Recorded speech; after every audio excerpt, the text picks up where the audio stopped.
Hello everyone, welcome to Kapoor classes. मेरा नाम है कृतिका और जैसे कि हमने ईडियम्स एंड फ्रेजेस की एक पूरी सीरीज स्टार्ट की है जिसमें कि हम बहुत सारे ईडियम्स एंड फ्रेजेस पढ़ेंगे। लेटर वाइज हमने स्टार्ट किया है। ए लेटर से जो हमारे पास जितने भी ईडियम्स एंड फ्रेजेस हैं वो हमारे कवर हो गए हैं। आज हम जो है बी लेटर से स्टार्ट होने वाले ईडियम्स एंड फ्रेजेस को कंप्लीट करेंगे।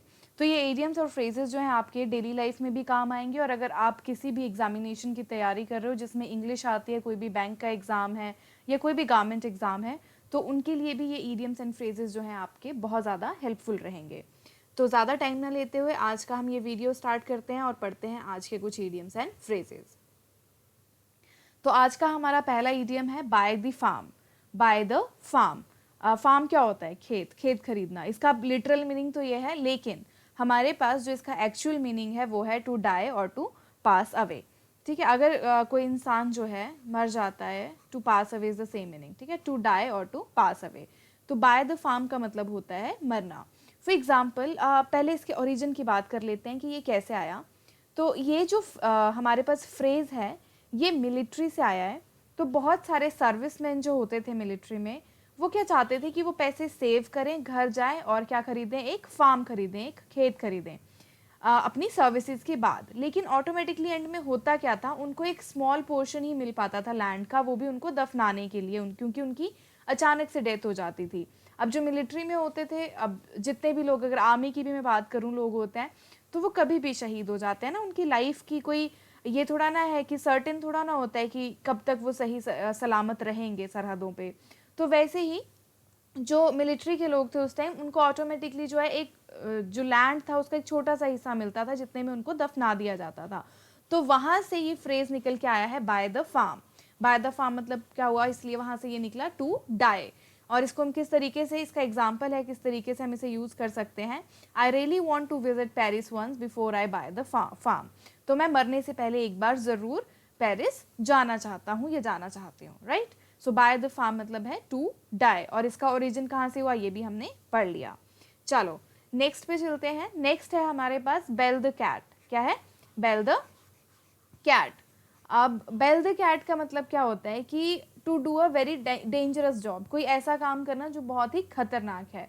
टू बेल द कैट, अगर बिल्ली के गले में घंटी है तो वो भागती रहेगी, उसको आप बजा नहीं पाओगे ना बहुत देर तक, हो सकता है वो आप पे पंजाबी मार दे।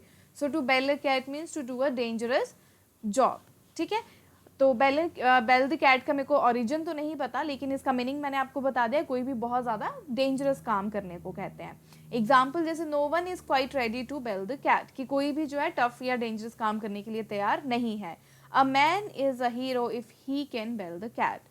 तो एक आदमी को हम तभी हीरो कहते हैं जब वो कोई बहुत ही मुश्किल काम करता है या खतरनाक काम करता है जिसमें खतरे होते हैं, वो वाला काम करता है, तो उसे हम क्या कहते हैं? हीरो। हमारी मूवीज में भी तो ऐसे ही होता है, विलन बहुत खतरनाक होता है, उससे लड़के अपनी जान को भी खतरा होता है, लेकिन फिर भी मूवी का हीरो जो है वो जाता है और अपनी हीरोइन को बचा के लेके आता है ना। So he is ready to bell the cat, इसलिए उसको हम क्या कहते हैं?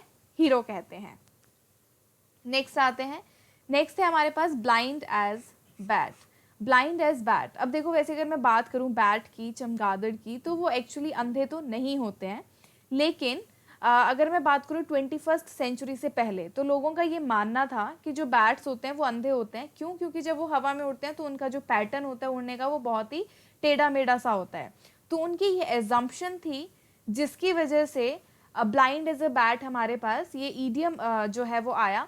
और इसका मतलब क्या हुआ कि वो कोई ऐसा इंसान जो जिसकी आई साइट जो है बहुत टेरिबल है, जिसको दिखाई नहीं देता क्लियरली, या फिर किसी को ऑब्वियस चीजें नहीं दिखाई देती, उसके लिए हम यूज करते हैं ब्लाइंड एज अ बैट। तो कोई भी ऐसा इंसान जो चीजों को देख नहीं पाता, जैसे फॉर एग्जाम्पल हम कहते हैं कि तुझे दिख नहीं रहा वो तेरा यूज कर रहा है, तुझे दिखाई नहीं देता कि वो तेरा फायदा उठा रहा है, तुझे दिखाई नहीं देता वो तेरे साथ तेरे पैसों के लिए है, तो वैसा वाला ब्लाइंड एज अ बैट। और दूसरे तरीके से उनके लिए भी यूज कर सकते हैं जिनकी आई साइट बहुत टेरिबल है, जिनको नहीं दिखाई देता एक्चुअली, जिनको बिना स्पेक्स के नहीं दिखाई देता ना, तो उसको बिना चश्मे का अगर वो है तो उसको कहेंगे ब्लाइंड एज अ बैट। ठीक है, अब इसका एग्जाम्पल यहाँ पे मैंने ये लिखा है कि Rose is as blind as bat when it comes to her husband's rude behaviour.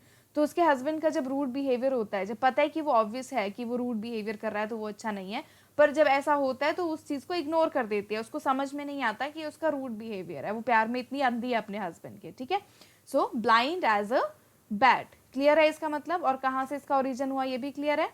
चलो नेक्स्ट पे चलते हैं। नेक्स्ट है beat the heat. Beat the heat, heat क्या होता है? गर्मी। तो बीट द हीट मतलब गर्मी को मात दे देना, है ना। सो इसका मतलब है to keep yourself cool in a hot weather, कि जब गर्मी का मौसम है तो उसमें अपने आप को कैसा रखना है?